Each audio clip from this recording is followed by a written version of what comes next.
Welcome back to The Jump. ESPN's panel of basketball experts were polled for their predictions heading into this season. So it's time to break these down with another edition of Jump Ball. Starting with the Eastern Conference, the Bucks and Sixers lead the East with those projected records. Ramona, who do you trust more, the Bucks or Sixers? I'm going to go with the Bucks. I just think they have a team that, even though they had some changes in the offseason, they know what they're doing and they know how they like to play. The Sixers have to figure this whole new thing out now. Jimmy Butler's gone, changed a lot, and Al Horford's in, which I like that addition. I like that switch, but you're going to have to figure some things out.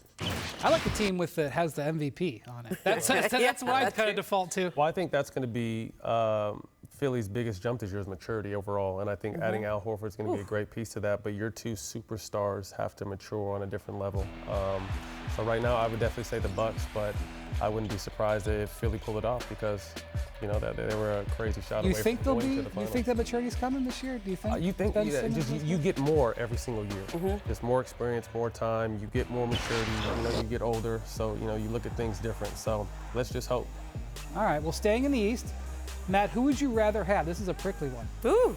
KYRIE or KEMBA? Ooh. That's a tough call, man. That's a really tough call. You know, if he's just gonna go out there and play basketball, it'd be Kyrie Irving.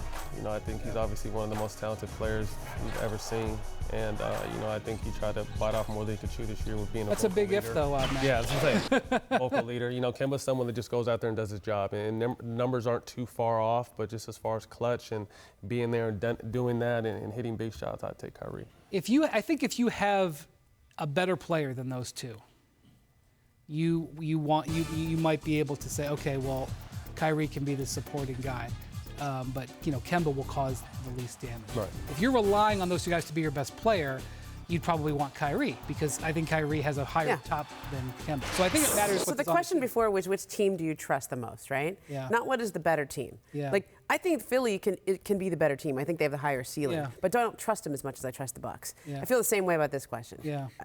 KYRIE's the better player. He has a higher ceiling. But KEMBA I trust more. And I think in Boston, with what they're going to ask him to do, he's going to be a better fit than KYRIE was in that spot. KYRIE in Brooklyn, though, with a team that got to the playoffs. KYRIE's playoff resume is pretty impressive. It is. But this last year, it was not so good. So I don't even trusting that is difficult.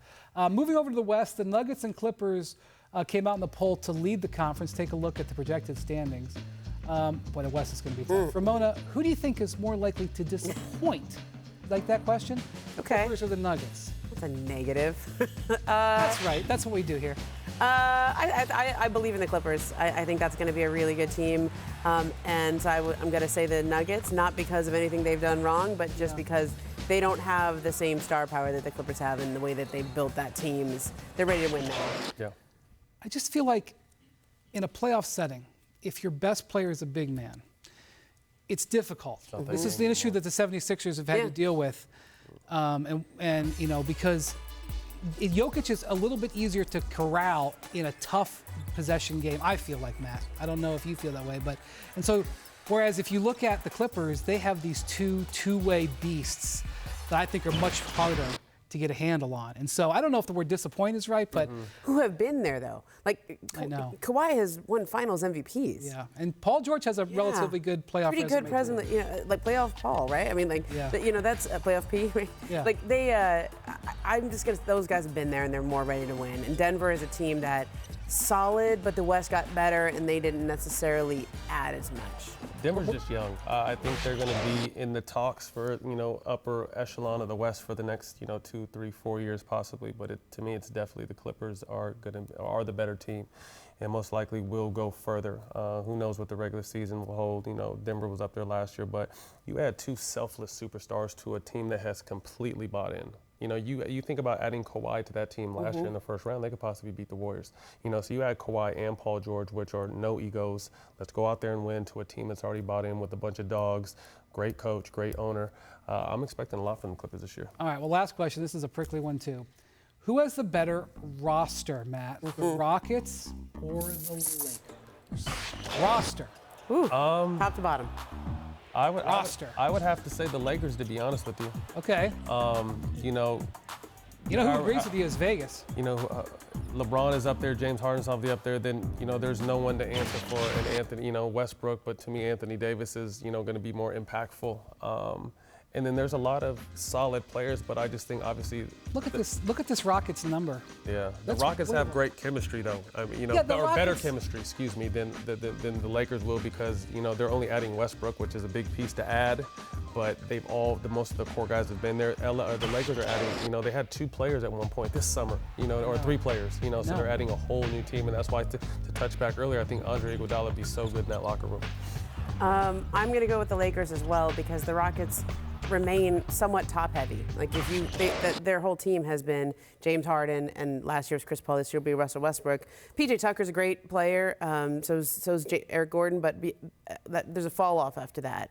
So just roster top to bottom, I'll go with the Lakers. Yeah, I mean, I think from a star power standpoint, I agree it's the Lakers, but Matt's point, I think, is key, which is the Rockets have a roster that has been built for their system and style.